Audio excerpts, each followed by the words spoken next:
Estão iniciando a gravação, então vamos lá. Eu vou compartilhar aqui a tela para a gente poder ver os enunciados.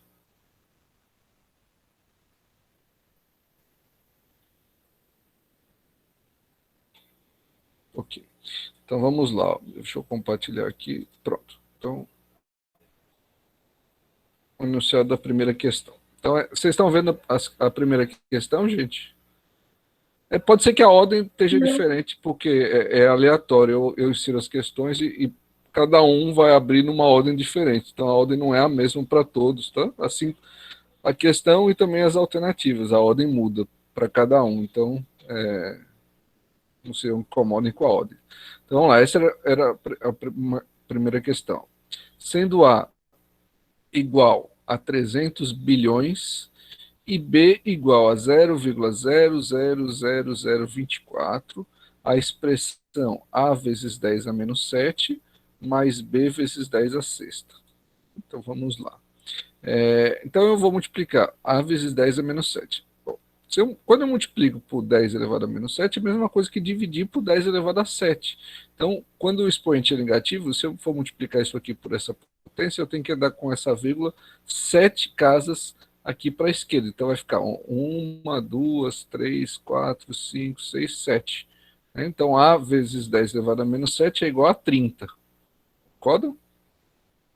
Vou colocar aqui, ó. É igual a 30.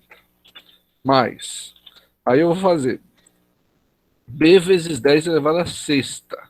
Então, se eu pegar esse número e multiplicar por 10 elevado a sexta, eu vou andar com essa casa para cá, né? Andar com essa vírgula para cá, 6 casas. Então vai ficar 1, 2, 3, 4, 5, 6. Vai ficar 24. Então isso vai ser igual a 54. Tá? Então vamos lá. A alternativa correta aqui, ó, é a alternativa B. Então, alternativa B. Eu vou colocar o enunciado aqui porque isso pode mudar, tá? Eu falei, de prova para prova. Então deixa eu fazer o seguinte, eu vou dar um print aqui. Deixa eu abrir o Paint.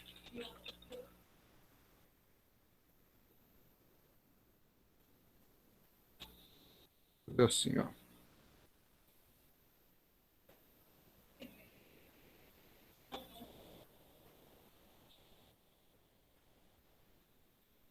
Vou fazer o seguinte, gente, ó.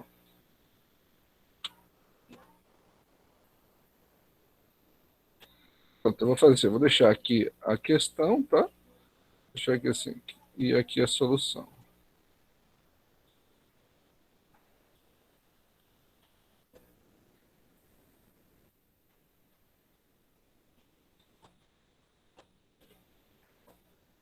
Aí depois eu compartilho isso aqui com vocês, tá bom? Alguma dúvida, gente, nessa primeira questão? Não, professor, essa foi tranquila.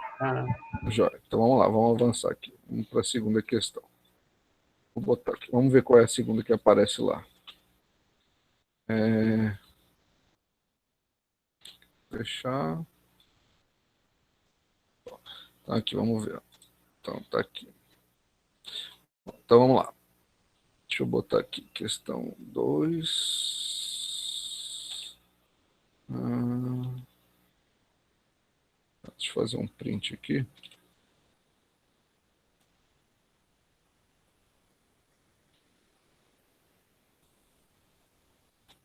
Vou copiar esse enunciado, gente, vai ficar mais fácil.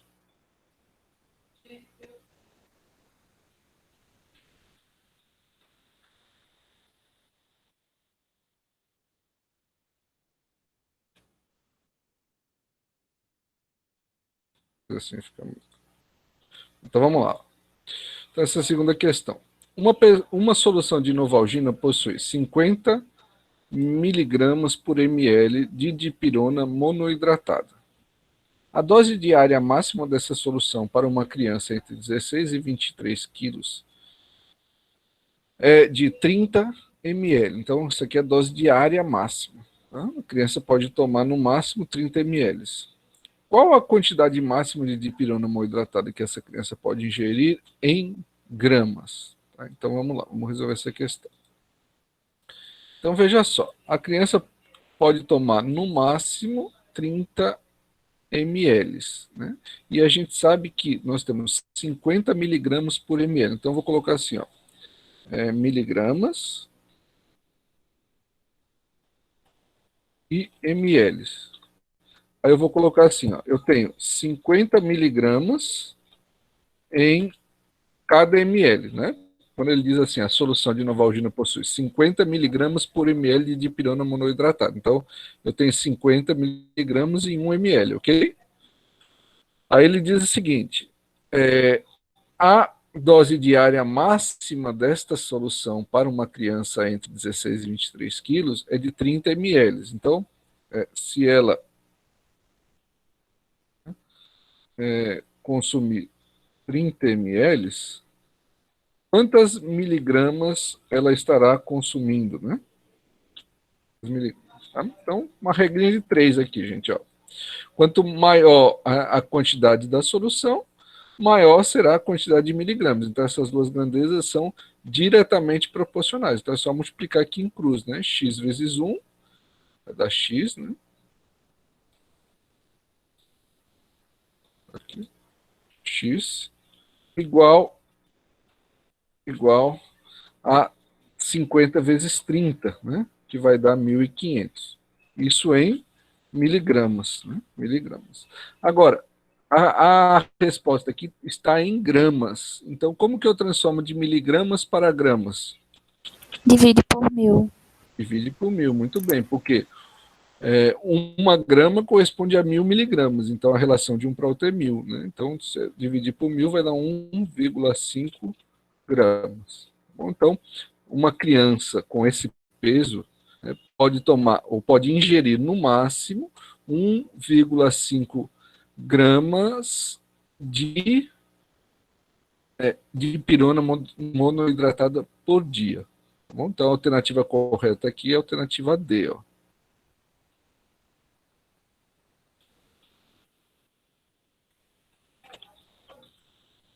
Bom? Alguma dúvida, gente, aí? Deu para entender? Alguma pergunta?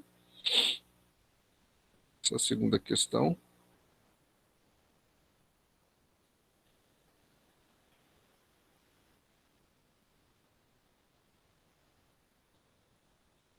Tranquilo, gente? Sim. Sim. Deixa eu ver aqui. Então vamos lá para a próxima questão. Deixa eu abrir aqui. Questão 3. Deixa eu pegar aqui. Questão 3, deixa eu fazer um print.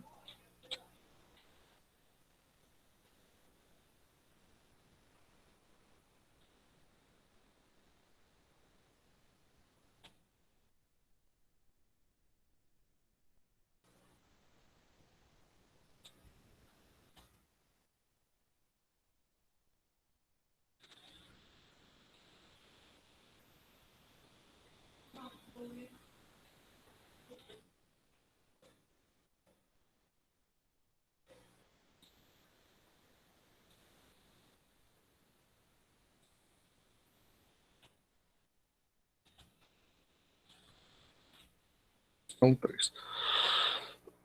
Então, olha, considere que uma gota de paracetamol pesa 15 miligramas. Até quantas gotas uma pessoa pode ingerir em um dia, sabendo que a dosagem máxima diária é de 4.000 miligramas? Então vamos lá. Vou copiar aqui. Aliás, deixa eu fazer o seguinte, vou copiar logo isso aqui. Ó. Essa foi pegadinha do malandro, viu, professor? Mas não caí, não. Vamos lá, muito bem. Ó, então eu tenho aqui, ó, a miligramas e eu vou botar aqui gotas, tá? Então, o que a gente sabe? Ó? Uma gota de paracetamol pesa 15 miligramas, tá? Então, uma gota pesa 15 miligramas. Uma gota, 15 miligramas. Quantas gotas? Então, vou botar o X aqui, ó. quantas gotas uma pessoa pode ingerir, sabendo que a dosagem máxima é de 4.000 miligramas. Tá bom? Então, regra de 3, né? As variáveis são diretamente proporcionais, porque quanto mais gotas eu tiver, né, maior será o peso. Então, aumentando gotas, aumenta o peso. Então, multiplico aqui em cruz. Bom, e aí, então, a gente vai ter, ó, deixa eu copiar aqui essa equaçãozinha. Então, a gente vai ter 15 vezes x é igual a 1 vezes 4.000.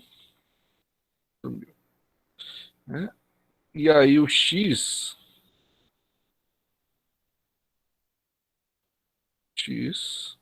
será igual a 4.000 dividido por 15, certo? Vai ser igual a quanto? Vamos pegar, eu vou pegar minha calculadora que eu vou fazer a conta. 4.000 dividido por 15 vai dar 266,66. Então, veja, essa é a quantidade máxima, né, que a pessoa pode consumir por dia. Né? Aí, qual é a alternativa correta aqui? Qual que vocês acham que é a alternativa correta? Isso aqui está em quê? Isso aqui está em gotas. A pessoa pode consumir, no máximo, 266,66 gotas. Então, quantas gotas ela pode consumir no máximo? 266 ou 267? 266. Porque se for 67, o senhor vai matar o paciente aí. Perfeito, né? Mata Então, nós, veja, ó, paracetamol. Eu gostaria de falar que essa mas- foi a última questão para mim que eu dei menos atenção e a única que eu errei. Isso é maldade. Não, mas ó, aí quem é que falou que vai matar o paciente? Quem é que eu não estou vendo aqui o. Everton, foi eu que falei. É isso aí, certamente. Se você, como a dosagem máxima é de 4.000 miligramas, se você der 267 gotas, vai passar de 4.000 miligramas. Então você vai matar o paciente.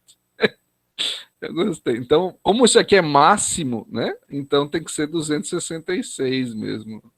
Porque se for 267, passa da dosagem máxima, né? Professor, no caso, se não tivesse a palavra máxima na questão, poderia ser o 267, né? Porque Ou aí não? porque aí se fosse pela regra de arredondamento, né? Se você fosse fazer, você ia dar 266. Mas o problema é que aqui a gente está falando em dosagem máxima. Certo, Então, isso aqui é o máximo. Então, 267 está passando do máximo. Então, certo. por isso que aqui, e como eu não consigo, né, colocar ou é 266 ou 267 gotas, então, para não passar do máximo, tem que ser 266. Se for 267, vai ultrapassar a quantidade máxima. Entendeu? Tá Então, bom, aqui a obrigada. alternativa correta é a alternativa E. Professor, digamos que eu fosse arredondar um número inteiro. Então ficaria 266,7 ou, como alguns colocaram, ficaria 267. Não, veja só. Professor, a letra D é correta. Desculpa, letra D. Eu bloqueei errada. Letra D. Veja só.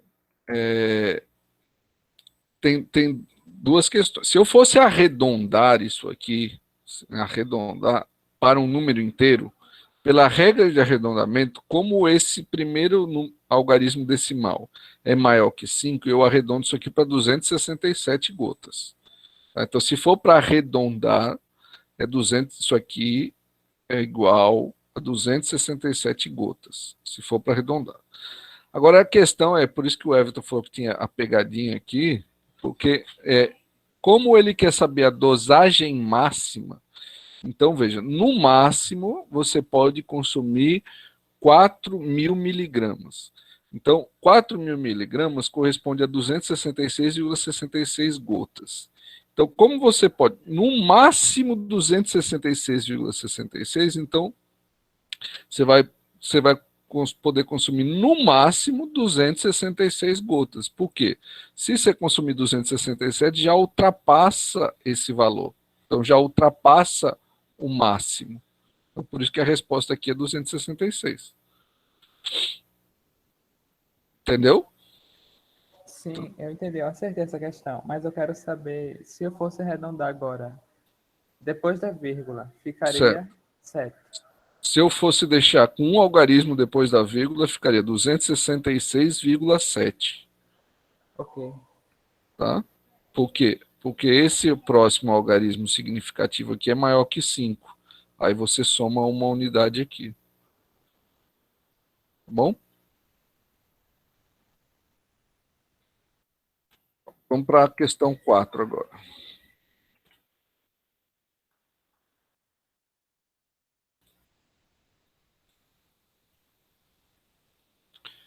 Questão 4. Isso aqui.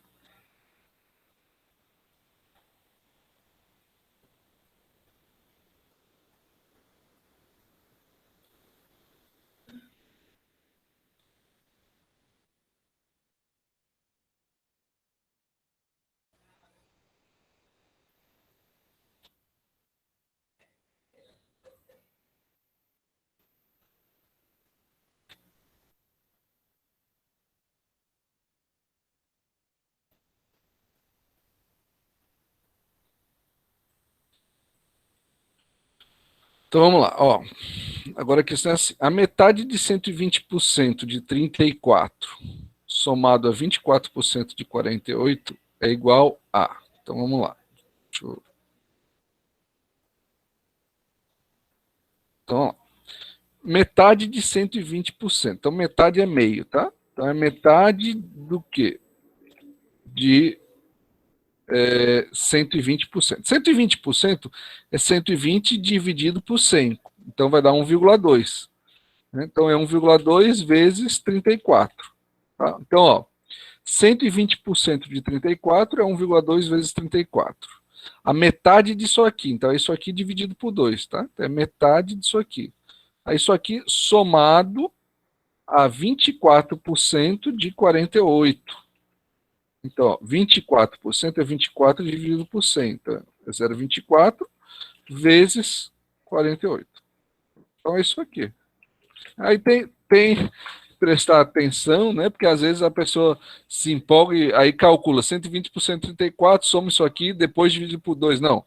Aqui, ó, é a metade disso aqui somado a isso aqui. Então, por isso que eu calculo isso aqui, calculo a metade para depois eu somar. Bom? Então vamos lá. Isso aqui vai dar quanto? Vou fazer aqui na calculadora, tá, gente? Ó.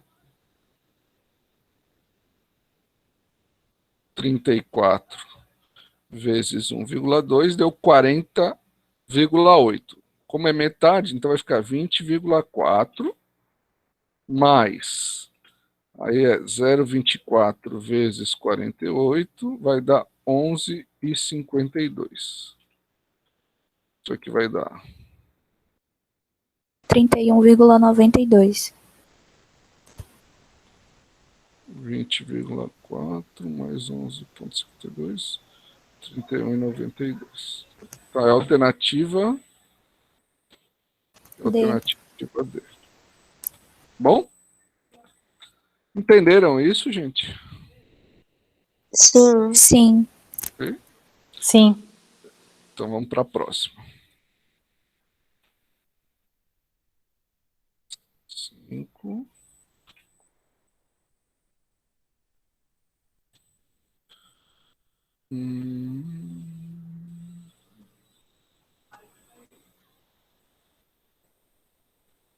Questão 5. Então, agora aqui, deixa eu copiar.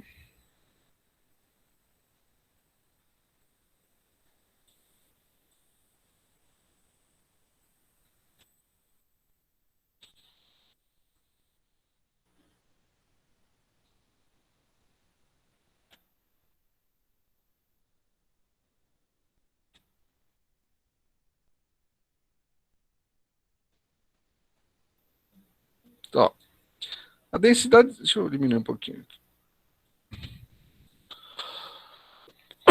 A densidade específica do mercúrio é 13,6. Então, lembrando que densidade específica é o quê? É uma massa, né, dividido pela massa do mesmo volume de água. Tá? Então, ó, a massa de 100 ml de mercúrio em quilogramas é igual a. Ó, então vamos lá.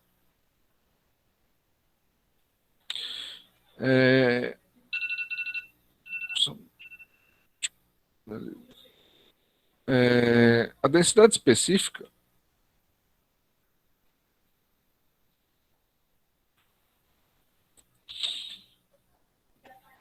deixa eu inserir aqui.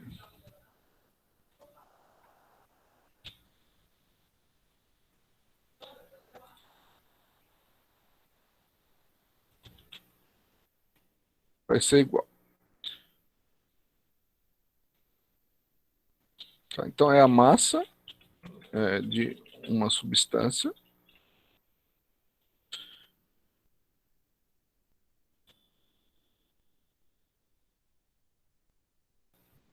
dividido pela massa do mesmo volume de água.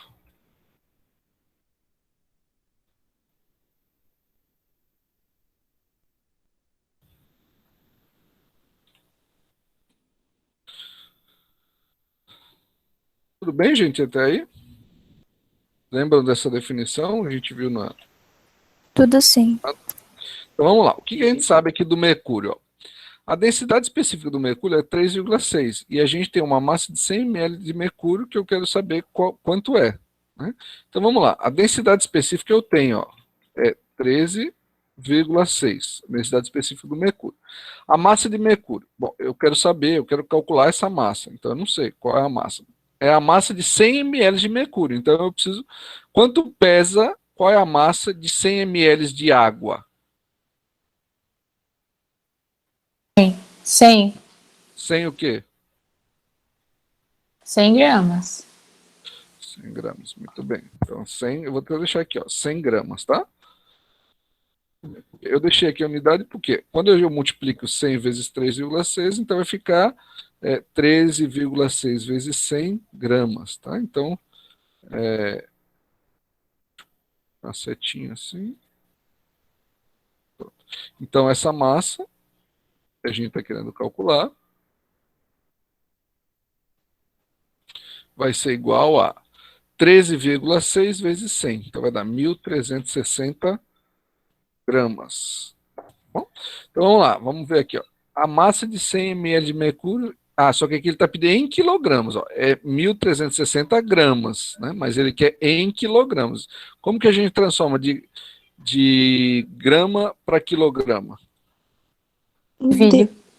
Divide por 1000. Então, essa massa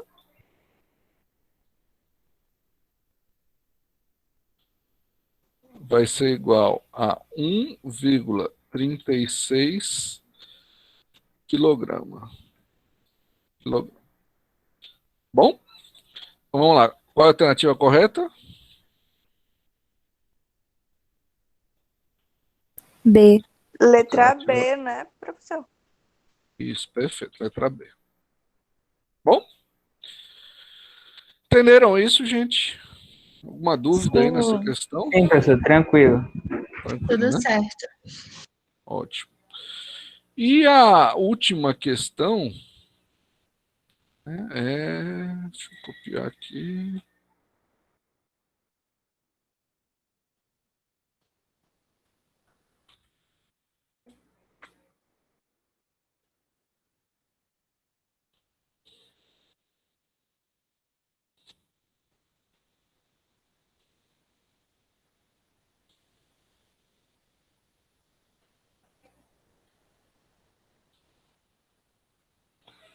Questão 6 aqui.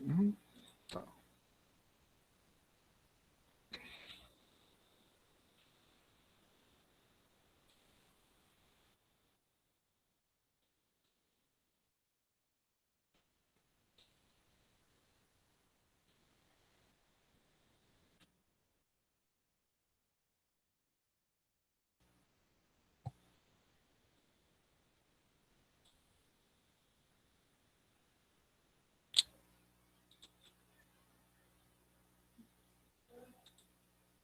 Oxi, aí.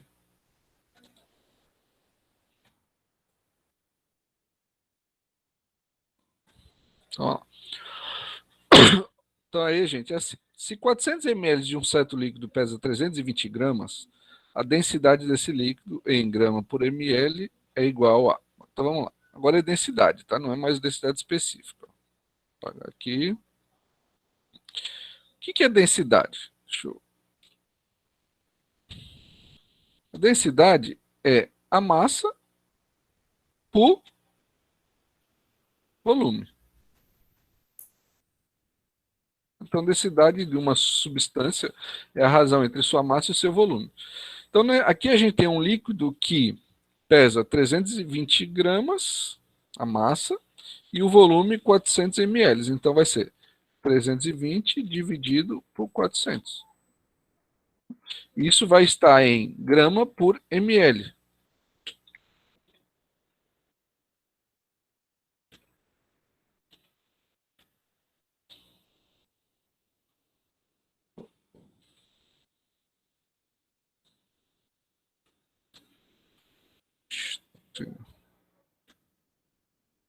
Isso vai ser igual. Então, divide aí 320 por 400. Vamos ver quanto vai dar. 320... 0,8. Então, é 0,8 gramas por ml, né? Portanto, esse líquido é mais leve que a água, né? Porque a densidade dele é menor que 1. Ele quer a densidade em grama por ml, então 0,8 grama por ml, está aqui a alternativa correta, é a alternativa E. Né?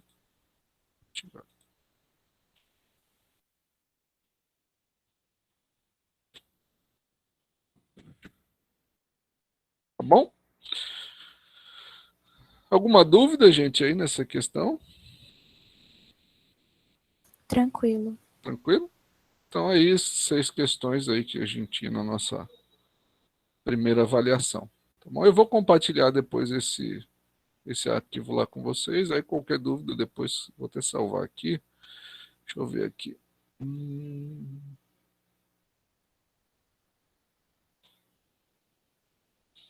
Tá, vou colocar aqui, ó. Avaliação. Depois eu compartilho lá com vocês. Bom? Muito bem, deixa eu fechar aqui. Fechar aqui.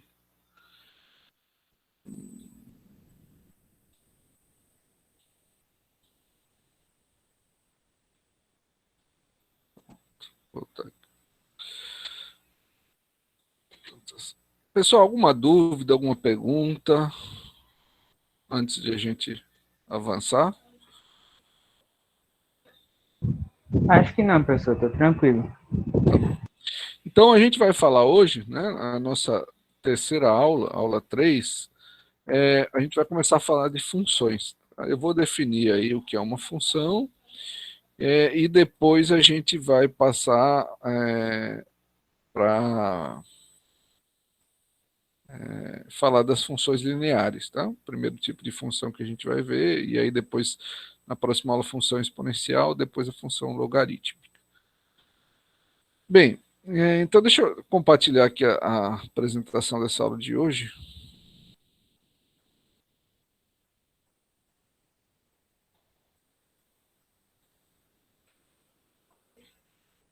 Poder avançar.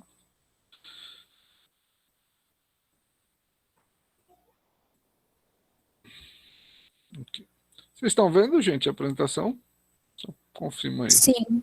Okay. Sim, professor. Então vamos lá. Então a gente vai começar hoje a falar de funções, tá? Deixa eu compartilhar aqui. Tá. Ok. Então veja, primeira coisa, né? O que é uma função, gente? A ideia de função vem da ideia de relação. Então, mais até do que a gente fica preso à questão formal, que é importante a gente entender a definição formal de função, mas vamos pensar um pouquinho no que é uma relação. Então, toda vez que vocês se depararem com uma função ao longo do curso de vocês, e mesmo na vida profissional, a gente está falando de uma relação entre duas grandezas. Né? Por exemplo, né? Idade e altura. Então, quando a gente vai acompanhar o crescimento de uma criança, né? Você tem um bebê, Aí você vai acompanhar o crescimento dessa criança. Então você vai levar essa criança no pediatra no primeiro ano de vida todo mês. Todo mês. E aí o pediatra vai lá, ou a pediatra, vai medir o comprimento dessa criança, né, vai medir o peso dessa criança. Aí tem um caderninho, uma caderneta que o SUS dá quando a criança nasce, que o pediatra vai lá marcando e ele vai acompanhando esse crescimento para ver se está dentro do padrão esperado. Né? Então, o que o pediatra está fazendo ali quando ele está fazendo, né, aferindo essas medidas, tanto a altura quanto o peso, né, e aí ele está acompanhando essa evolução? Nada mais é isso do que ele... Professor, Pois não. Pode a falar. Caena pediu para avisar que ela vai ter que sair para levar a mãe dela para fazer teste de Covid. Ah, tudo bem. Quem é que vai sair? Só para eu anotar aqui. A Caena.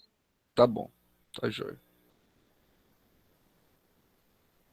Tranquilo. Anoto aqui para depois eu coloco na chamada. Então, gente, a gente, quando está falando de funções, a gente vai estar sempre relacionando duas grandezas. Tá? Então, por exemplo, esses exemplos que eu estava citando, né? Idade e altura, idade e peso. Então, a gente vai estar relacionando. Né? Peso e altura. Então, será que existe uma relação entre peso e altura? Então, a gente pode também, né, pegar aí um conjunto de pessoas, medir seus pesos, suas alturas e fazer um estudo se existe uma relação entre peso e altura. E outros casos, né? Por exemplo, eu coloquei aqui, tempo de estudo e aquisição de conhecimento. Quer dizer, será que existe uma relação? Então, quanto mais a gente estuda, né, investe aí uma área do conhecimento, uma disciplina, será que a gente... quanto mais estuda, mais conhecimento adquire? Então, será que existe uma relação entre essas grandezas? Então, sempre que a gente estiver querendo analisar uma relação entre duas grandezas quaisquer, a gente, então, pode, né, usar, né, de uma relação e, em alguns casos específicos, essa relação pode vir a ser uma função, como a gente vai ver em seguida. Bom? Então, quando a gente falar em função, seja a função linear, a função do primeiro grau, a função quadrática, a função exponencial, a função logarítmica, são tipos de funções, existem outras, né? Existem infinitos tipos de funções, mas são tipos de funções que a gente utiliza para modelar, né, situações do nosso cotidiano. Então, por exemplo, um caso que está bastante em evidência, né? Se a gente pega aquelas curvas da Covid, né? A evolução do número de óbitos, a evolução do número de casos, né? Então, aquilo ali é uma função. Então, você tem a incidência de casos em função do tempo, como que esses casos estão evoluindo. Então, aquilo lá vai dar uma curva, né? Que, a depender do ritmo de crescimento, hoje, por exemplo, como no Brasil a Covid está crescendo muito rápido, né? A gente está numa fase agora de um aumento muito rápido, então é um crescimento exponencial. Ou se ela estivesse crescendo de maneira mais controlada, a gente poderia falar que a gente tem um crescimento linear. Né? Então, o que isto significa? Né? Então, a gente vai falar um pouquinho disso ao longo desse nosso curso, dessa nossa disciplina. Né? O significado de cada uma dessas funções. Eu já posso lhes adiantar que, se vocês lembrarem lá do ensino médio, quando vocês estudaram a parte de sequências, de progressões, né, quem lembrar disso, lembrar de PA e PG, né, progressão aritmética e progressão geométrica. Né, qual é a diferença? A progressão aritmética, você tem sempre uma diferença constante entre dois termos. Então, se você pegar, por exemplo, uma PA, desculpa, em que o primeiro termo é 3, né, e a razão é 2, significa que o segundo termo vai ser 5, depois vai ser 7, depois vai ser 9. Então, a cada termo você vai somando 2. Então, quer dizer, você tem uma variação constante. A variação é constante. Quando a gente tem uma PG, significa que a nossa sequência cresce cada vez mais rápido. Então, se eu pegar, por exemplo, uma progressão geométrica de razão igual a 2, cada vez eu dobro. Então, se eu começar com 3, o próximo termo vai ser 6, né? Depois vai ser 12, depois vai ser 24. Então, veja que nesse caso, a nossa sequência cresce mais rápido. né? Então, por isso que quando a gente diz assim, ó, os casos da Covid estão subindo de forma exponencial, é que está crescendo muito rápido, né? A cada período de tempo, que pode ser um dia, uma semana, 10 dias, um mês, enfim, depende do intervalo de tempo que você definir. Se tiver um crescimento exponencial, a cada período pode dobrar, pode multiplicar por 3, pode multiplicar por 1,5, vai multiplicar por uma constante que a gente chama de razão. Então, isso parece que não tem nada a ver com o que a gente está falando, mas tem tudo a ver, porque quando a gente fala de progressão aritmética, a gente está falando de uma função do primeiro grau, né? Uma função cujo gráfico é uma reta. Quando a gente está falando de progressão geométrica, a gente está falando de uma função exponencial, é um gráfico que cresce cada vez mais rápido, né? Então a gente vai ver bem essa diferença ao longo aí das próximas aulas, tá? Então, toda vez que a gente for falar de funções, gente, isso é um assunto muito importante, né, para a gente que está na academia, porque a gente vai, em vários momentos, né, vai precisar estudar a relação entre duas variáveis, a gente vai estar, então, utilizando aí uma função. E aí, a depender do modelo que a gente tem, a gente pode utilizar funções lineares, funções exponenciais, funções logarítmicas. Aí depende do comportamento, né, de cada particularidade do que a gente está estudando. Bom, basicamente, né, de maneira formal agora, então, cada uma dessas grandezas pode estar em um conjunto, que eu vou chamar de conjunto A, e a outra grandeza, né, do conjunto B. E aí uma função, ou inicialmente uma relação, vai fazer o quê? Vai relacionar os elementos do conjunto A com os elementos do conjunto B. Deixa eu só liberar aqui, acho que tem alguém entrando.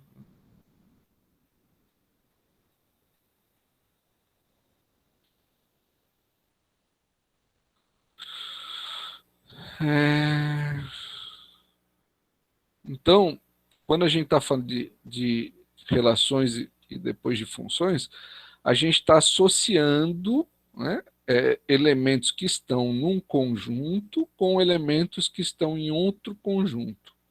Então, por exemplo, aqui pode ser o conjunto A representar a idade de uma pessoa e o conjunto B representar a sua altura.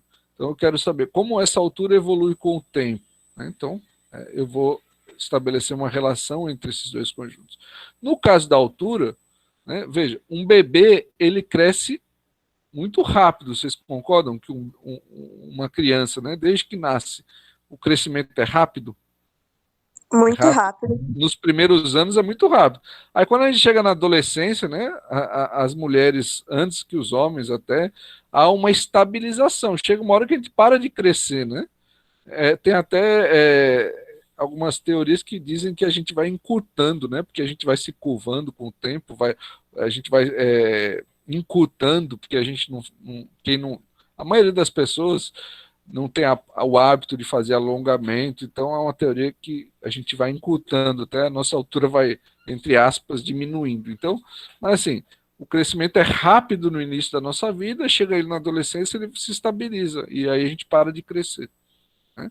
Então, a gente começa com um crescimento exponencial, que chega em um momento que se estabiliza, vai ter um assíntota. Então, a gente pode, por exemplo, utilizar uma função logarítmica para explicar isso, né? Deixa eu ver, gente, que eu ouvi um barulhinho aqui, achei que alguém estava entrando, mas...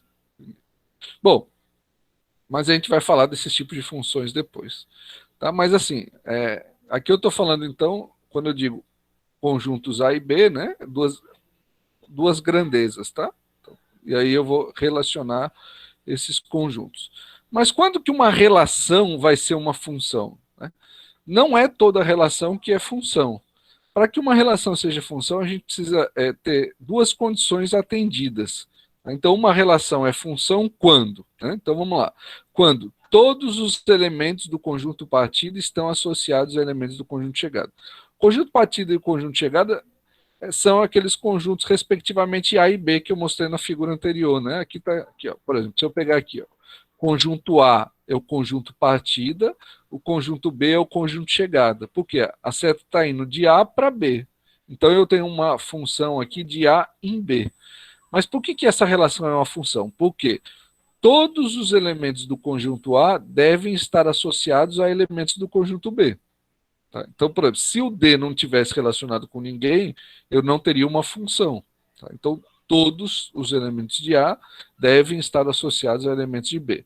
E cada elemento do conjunto partida está associado a apenas um elemento do conjunto chegada. Então, por exemplo, o A está associado a apenas um elemento do conjunto B. O B está associado a apenas um elemento do conjunto B. E assim por diante. Eu não posso ter algum elemento do conjunto A, né, com duas setinhas do conjunto B. Bom, então, cada elemento de A só pode ter uma relação em B. Ok? Então, essas duas condições precisam ser atendidas para que a gente tenha uma função. Né? Se elas forem atendidas, a relação é uma função. E aí, nesse caso, o conjunto A é chamado de domínio da função, o conjunto B é o contradomínio. E os elementos de B, portanto, a gente tem um subconjunto de B, né, que é o subconjunto dos elementos que estão associados, eles são chamados de imagem de B. Bom, então, eu tenho uma função de A e B, cuja imagem é formada pelos elementos V, X, Y e W. Veja que Z não pertence à imagem. Professor, Pois não, pode falar. no domínio, por exemplo, o Azinho e o Bzinho, os dois podem se ligar ao mesmo elemento da imagem de B? Por Pode. exemplo, o Azinho e o Bzinho se ligando ao V? Pode sim. Tá? Eu posso ter, por exemplo, o Azinho se ligando ao V e o Bzinho se ligando ao V, sem problema. O que eu não posso ter é o Azinho se ligando a V e a X. Aí eu não posso. Tá Cada certo, elemento obrigada. só pode ter ligação com um. Agora eles podem ter ligação com o mesmo. Aí pode. Ok, tá bom. Então veja só alguns exemplos. Né? Olha o que você perguntou. Quem é que fez essa última pergunta? Luiz, Ó, Luiz, que você perguntou,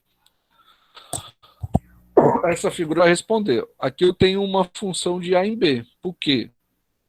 Aliás, desculpa, essa relação não é função. Né? Por quê? Porque o D aqui, ó, né, eu tenho um elemento do conjunto partida relacionado a dois elementos do conjunto chegado. Então, esta relação não é função. Tá? Não é função. E essa aqui, vocês acham que é função? Segundo exemplo, essa relação aqui, agora do lado direito, vocês acham que é função? Também não. Por que não? Porque todos os elementos de A não estão se ligando a outros elementos do... Isso, muito bem. Porque para que uma relação seja função, todos os elementos do conjunto partida devem estar associados a elementos do conjunto chegada. Veja que aqui o D não está relacionado com ninguém. Então, por isso, essa relação não é uma função. Tá bom? Vamos para o próximo. Vocês acham que essa relação é uma função? não. Também não, professor. Não. Não. Por quê? Porque os elementos do conjunto de partida, todos não estão ligados com os de chegada, né? Perfeito. Ó. Veja, o D aqui, ó, ele não está associado com ninguém. Tá? Então não é uma função. Nesse caso, essa relação é uma função?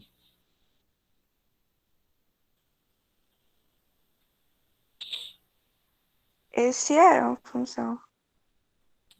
Então vamos ver. Todos os elementos do conjunto partida estão associados com elementos do conjunto chegada. Okay? Então a primeira condição é satisfeita. A segunda, cada elemento do conjunto partida, né, tem apenas uma associação com elementos do conjunto chegada. Né? Então o A só está relacionado com V, o B só está relacionado com X, o C com o Y e o D com o Y. Aí, Luiz, responde aquela questão que você perguntou no início, né? Ó, você pode ter dois elementos diferentes do domínio que tenham a mesma imagem, não tem problema. Você não pode ter dois elementos um elemento do domínio com duas imagens, aí não seria função. Então aqui nós temos uma função. É uma função de A em B, e o conjunto imagem é igual ao contradomínio. Por quê? todos os elementos de B estão associados com elementos de A. Então, a imagem é igual ao contradomínio. Tá bom? Tá certo, professor. Bom, gente, só uma observação aqui.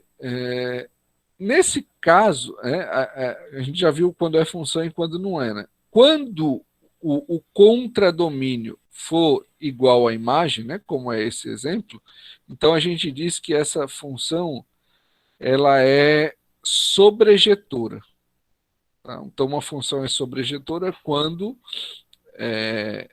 o contradomínio for igual à imagem.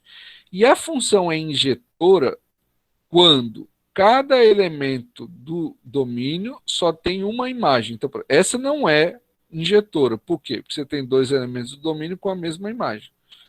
Eu não lembro se eu... Aqui não tem nenhum caso de função injetora, não tem nenhum exemplo. Tá?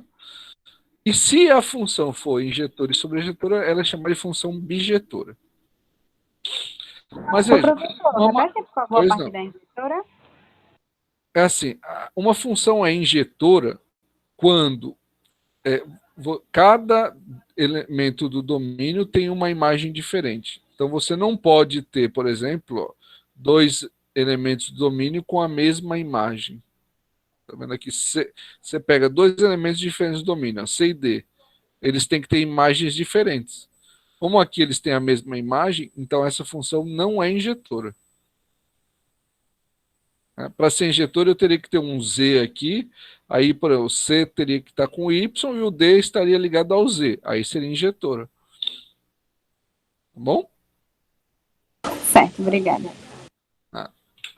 Agora veja, uma maneira de você verificar se uma função é ou não, se uma relação é ou não função, né? Aqui a gente estava fazendo através do diagrama, né? Mas normalmente, né, a gente tem uma representação das funções se dá através de gráficos, né? Então, por exemplo, aqui eu tenho gráficos de algumas relações.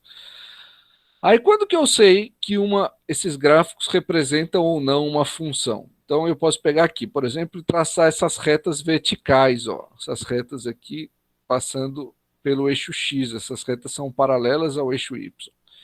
E os elementos do domínio, gente, são os elementos que estão no eixo X.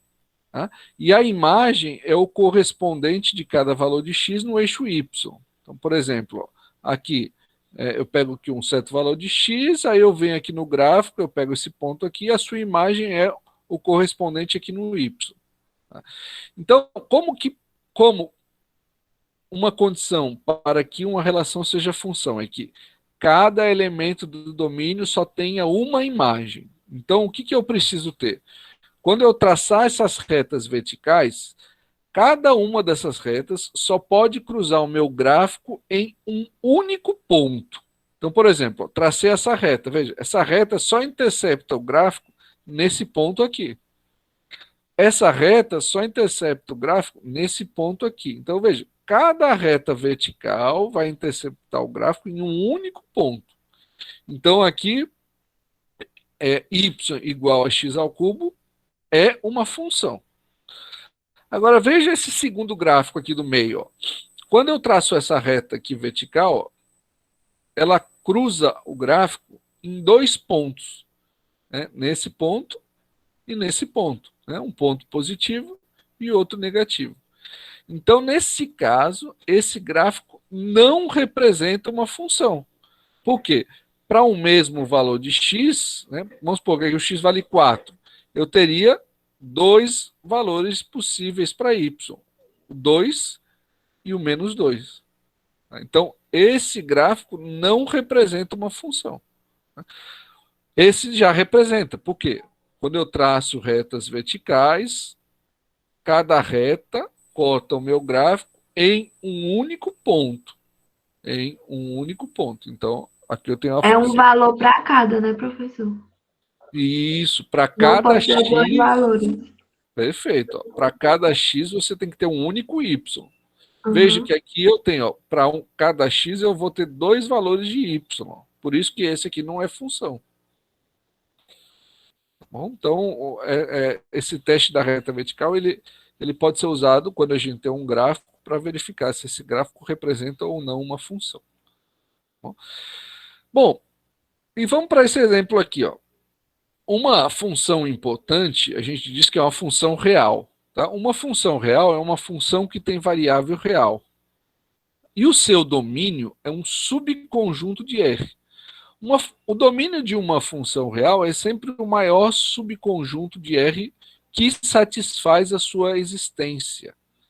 Então, quando a gente tem que determinar o domínio de uma função real, a gente vai verificar para que valores de x essa função existe. É só você fazer a seguinte pergunta: quando que essa função existe? E aí a gente vai determinando o domínio. Por exemplo, né, vamos pegar aqui. Essa primeira função, ó, f de x é igual a 3x menos 4. Se eu substituir o x pelo zero, né, se x for igual a zero, qual vai ser o valor da imagem? Né? Então a imagem vai ser o y, que é o f de x. Esse f de x é o y. Então, se eu quiser calcular a imagem para cada valor de x, é só eu substituir o x pelo valor que eu quiser. Então, por exemplo, se o x for zero, quanto vale essa expressão? Menos 4. Menos 4. Menos 4. Perfeito, porque vai ficar, ó, 3 vezes 0 é 0. 0 menos 4, menos 4. Muito bem. Se o x for 1, qual o valor do y? Quanto é a imagem para x igual a 1? Menos 1. Menos 1, perfeito. E para x igual a 10? 26. 26. 26. 26, perfeito. E para x igual a menos 3? Menos 13. Menos 13. Eita, nem sei mais, nem sei mais. Perfeito, menos 13, isso, ó, porque 3 vezes menos 3 é menos 9. Menos 9 com menos 4, menos 13. Então, observe o seguinte, gente, ó. O que eu estou querendo dizer para vocês? Que eu posso ir substituindo valores no lugar do x e calculando a imagem. Então, para cada x eu vou ter uma imagem. Para cada x, uma imagem. Ok? Até aí todo mundo entendeu? Agora eu pergunto a vocês. Existe algum valor que eu não possa colocar aqui no lugar desse x? Tem alguma restrição nessa função?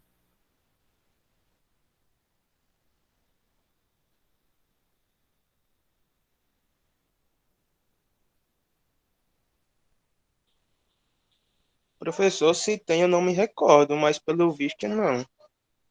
Eu também acho que não, eu concordo com você, tá?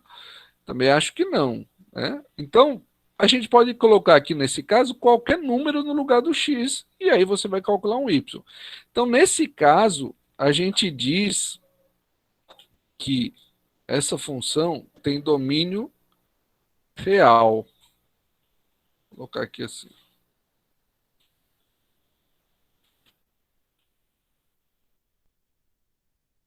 Então, o domínio dessa função são os números reais, porque a gente pode colocar qualquer valor, qualquer número real aqui no lugar do x que a gente vai calcular uma imagem. Bom, eu vou pular aqui, eu vou logo aqui para a última função, para o g, depois a gente volta. Né? Vou aqui logo para o g. Eu pergunto a vocês, gente, nessa função aqui da letra G. Então, eu vou substituindo números no lugar do x e vou calculando a função. Por exemplo, se x for 0, a minha imagem vai ser 1 sobre menos 12. Né? Se x for 10, vai ser 1 sobre 30 menos 12, vai dar 18. Então, vai ser 1 sobre 18. E assim por diante. Então, eu vou substituir valores no lugar do x e vou calculando aqui a imagem. Da mesma maneira. Aí eu pergunto a vocês, agora, olhe para essa função. Existe alguma restrição? Tem algum valor que eu não posso colocar no lugar do x? 4. Menos 4. E, ó, é o menos ou é o mais 4? Um falou É o 4, 4 o outro positivo. é o 4. O 4, Por quê? professor, é o 4. Por que eu não posso colocar o 4 no lugar do x? Professor, com licença. Oi. Tem como repetir tudo que tinha ficado mudo para mim aqui? Certo. Eu perguntei assim, ó, nesse caso da letra G, tem algum número que eu não possa colocar no lugar do x por algum motivo? Aí o pessoal está respondendo que é o 4. Por que eu não posso substituir o x por 4? Porque aí o vai denominador dar vai ficar tudo, né? 0, né? Isso, perfeito. Então, quando a gente tem uma fração, o denominador nunca pode ser 0.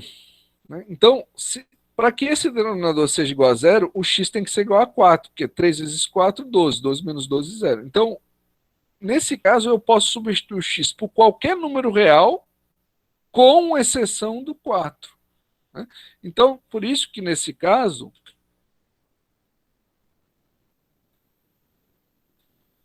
eu vou dizer o seguinte: x tem que ser diferente de 4. Né? Então, o domínio vai ser igual. Aí eu posso escrever isso de várias maneiras. Eu vou fazer assim, ó. Vou escrever assim. O domínio vai ser x pertence aos reais tal que... Eu posso colocar uma barra ou 2 pontos, tá mesmo, tá? Tal que x é diferente de 4. Pronto.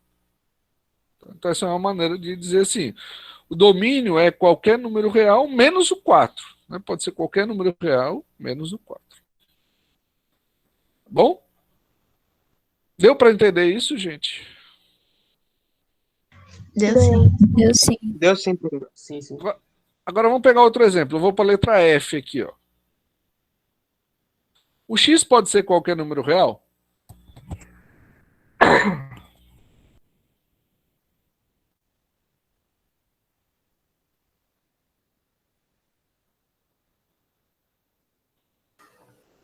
Eu acho que ele não pode ser 0. Não pode ser Não. 0? Se o x for 0, vai ficar assim: 2 vezes 0, 0. 0 menos 3, menos 3. Quanto é a raiz quadrada de menos 3? Não tem. Não existe.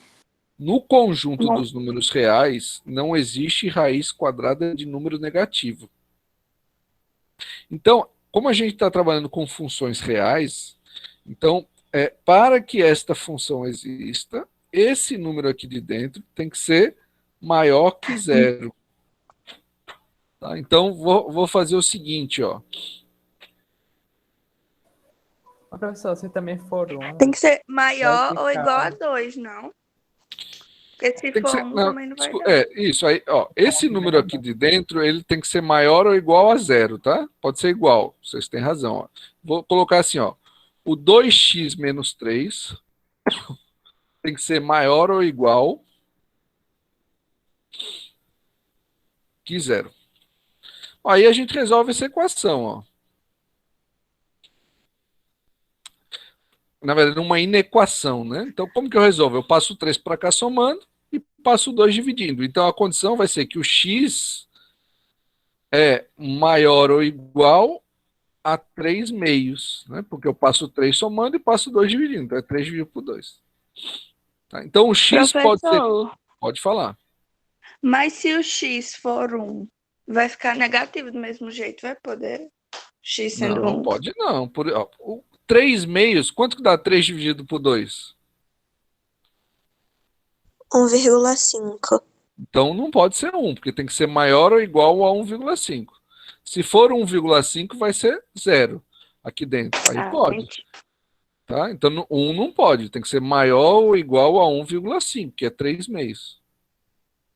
Tá bom? Então vai ficar assim, ó, o domínio, eu posso escrever ele assim, ó, domínio é igual. Eu posso colocar aqui entre colchetes, ó.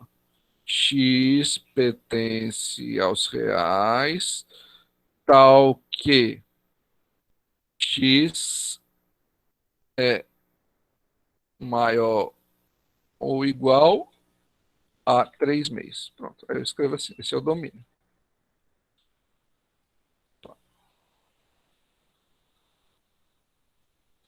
Tá bom? Deu para entender, gente? Até aí? Então Eu veja, sim. ó, até agora, o que a gente viu? Ó? Quando você tem uma função assim, ó, uma função linear, uma função polinomial, você não vai ter restrição nenhuma. O domínio pode ser os reais. Ó, a mesma coisa que na letra B, ó, x² menos 5x mais 6. Aqui você não tem restrição nenhuma. O x pode ser qualquer número real. Então, ó, aqui o domínio vai ser os reais.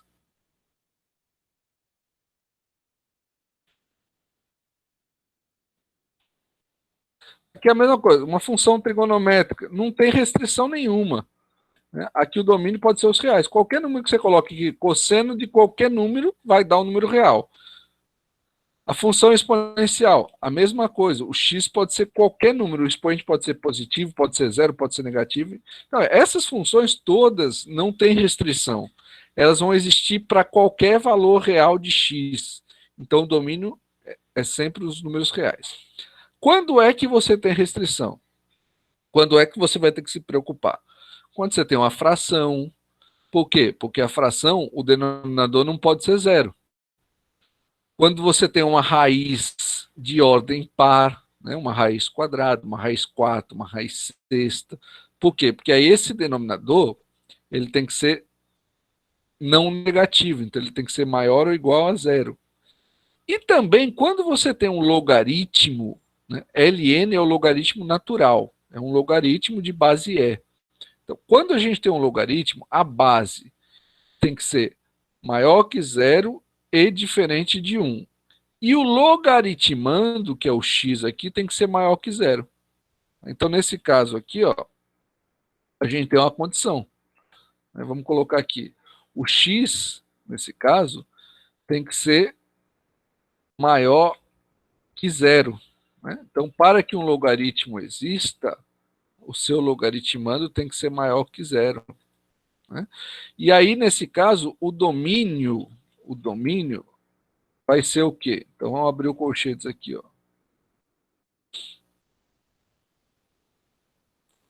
Então, eu vou ter x pertence aos reais, tal que x tem que ser maior que zero. Tá? Por quê? Um logaritmando nunca pode ser um número menor ou igual a zero. Então, para que este logaritmo exista, para que essa função exista, o logaritmando tem que ser maior que zero. Pronto. Aí está. Entenderam isso, gente? Professor, Então, poderia repetir novamente só essa última parte? Em relação à base, como é que você tinha falado? Ó, é que aqui a base é, mas vamos supor que eu tivesse um logaritmo de base x. Então, a base ela tem que ser maior que zero e diferente de 1. A base não pode ser 1. O logaritmando, que é esse x aqui, ele tem que ser maior que zero. Então, a gente tem aqui as condições. Então, veja, eu vou resumindo isso aqui. Né? Como é que a gente determina o domínio de uma função? Então, o objetivo aqui era determinar o domínio. Ó, tá? Então, falando em funções reais, tá? Falando em funções reais. Então, quando a gente tem uma função polinomial, uma função trigonométrica, uma função exponencial, o x pode ser qualquer número, você não vai ter problema. Então, por isso que os domínios aqui são os reais.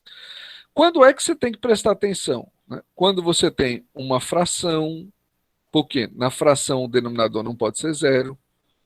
Quando você tem uma raiz de ordem par, por quê?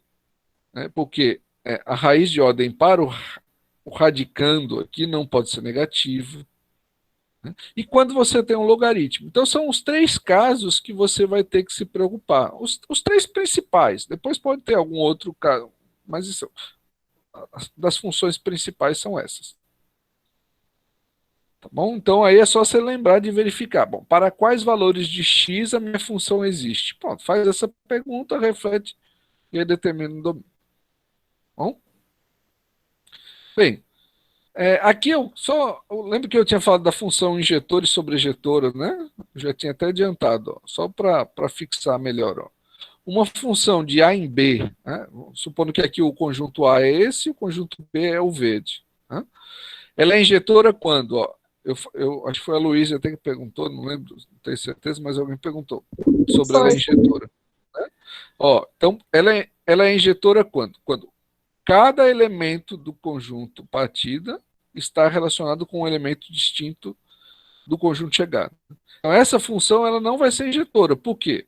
Porque eu tenho dois elementos diferentes do domínio, ó, 1 e 2, que estão relacionados com o mesmo elemento da imagem. Tá? Então, essa função não é injetora, pois 1 é diferente de 2, mas as suas imagens são iguais a 4. Então, para que ela fosse injetora, eu teria que ter imagens diferentes. Cada elemento do domínio tem que ter uma imagem distinta. E quando que uma função é sobrejetora? Quando o contradomínio é igual à imagem. Então, por exemplo, o contradomínio aqui, ó, todos os elementos do contradomínio estão associados. Aqui também ela é sobrejetora, nesse primeiro caso. Por quê? O contradomínio é 4 e a imagem também é 4. Então, essas duas funções são sobrejetoras. Esta segunda função, aqui do lado direito, além de ser sobrejetora, ela também é injetora. Por quê? Se eu pegar dois elementos distintos, dois elementos quaisquer do domínio, eles sempre terão imagens diferentes. Então, se eu pegar 1 e 2, as imagens são diferentes. Se eu pegar 1 e 3, as imagens são diferentes. Se eu pegar 2 e 3, as imagens são diferentes. Então, essa função ela é sobrejetora e também é injetora. Então, como essa função é, ao mesmo tempo, injetora e sobrejetora, a gente diz que essa função é sobrejetora. Então, desculpa, bijetora. Uma função é bijetora quando ela é ao mesmo tempo, simultaneamente, ela é injetora e sobrejetora. Então, ela vai ser bijetora. Então, essa função, ela é bijetora por isso. Ela é injetora e sobrejetora ao mesmo tempo. Tá bom? Pessoal, até aí, alguma dúvida, gente? Uma pergunta? Professor, poderia explicar novamente por que ela é injetora também? Uma função é injetora quando, se você pegar dois elementos quaisquer do domínio, ele tem imagens diferentes. Né? Então, veja, qualquer par que você pegue aqui, para qualquer par que você pegue de dois elementos, você tem que ter imagens diferentes. Tá? Você concorda que... Por que aqui não é injetora? Porque se eu pegar 1 e 2, eles têm a mesma imagem. Então aí já deixa de ser injetora. Aqui não. Se eu pegar dois elementos quaisquer, eles vão ter sempre imagens diferentes.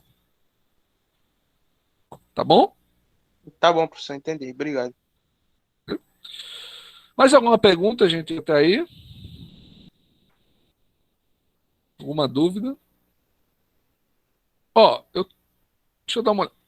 A gente tem só mais 10 minutos para finalizar a aula.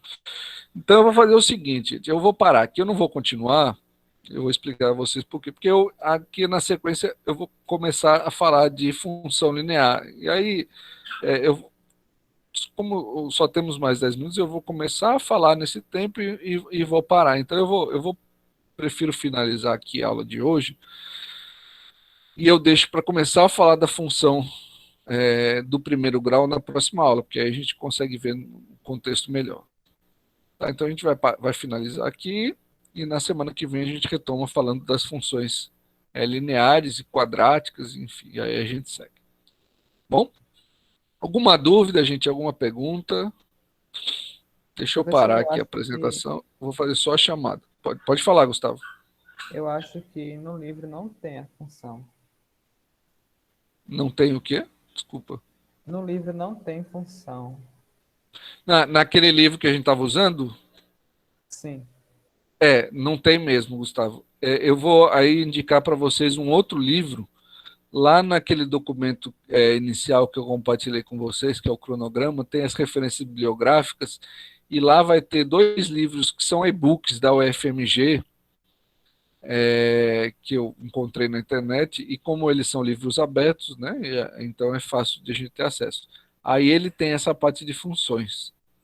Tá? Então a gente vai usar agora esses dois livros aí. Lá, depois vocês dão uma olhada, se vocês não encontrarem, eu posso indicar para vocês lá no grupo. Se vocês tiverem alguma dificuldade, vocês me falam. Mas naquele documento inicial da disciplina que tem, né, aquele o cronograma e tal, no final tem as referências biográficas e tem um livro lá que acho que é matemática básica, matemática elementar, tal, que tem a parte de funções. Bom, deixa eu fazer um print aqui, gente, para eu poder fazer a chamada. Estão perguntando no chat se a nota de hoje já é a B1. Tá, espera, eu já respondo. Deixa eu ver aqui, só para não me perder a chamada, deixa eu só ver aqui, eu respondo já.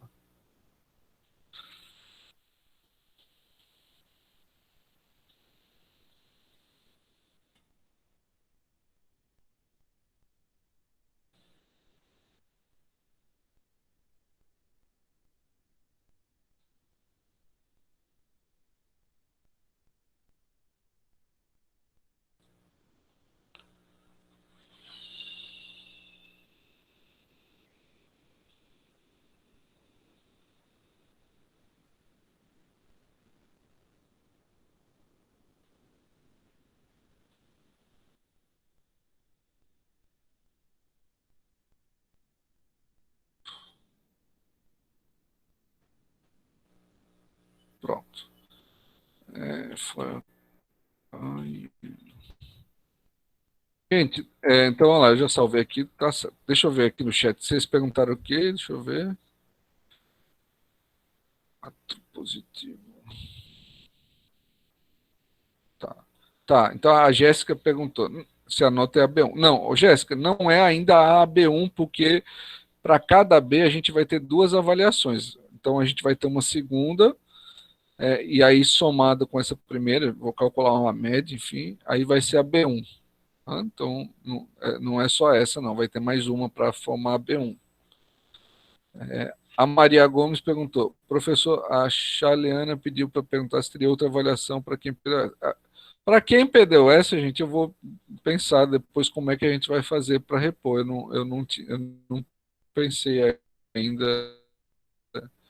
mas a gente vai ter que ver como é que a gente faz para repor, tá? Então, quem perdeu essa de hoje, por favor, depois me dê um alô, né, lá no privado, para que a gente possa combinar. Eu vou levantar depois, eu vou fazer a verificação de quem perdeu e a gente combina uma forma de reposição. O professor vai ter algum tipo de trabalho ou só vai ser provas mesmo? Não, serão só esses exercícios como o de hoje mesmo. Tá? Vão ser 4 ao longo do período. A gente fez o primeiro hoje, a gente vai ter o segundo para fechar a B1 e depois mais 2 para fechar a B2. Certo, obrigada. De nada. Pronto, gente. Tá bom? Mais alguma dúvida, gente? Mais alguma pergunta? Então a gente encerra aqui hoje, tá? Qualquer coisa a gente se fala lá no WhatsApp. Bom, boa semana aí para vocês. Tá bom, Até professor. segunda. Boa semana. Obrigada. Boa semana. Boa semana, professor. Tchau, gente. Tchau, tchau.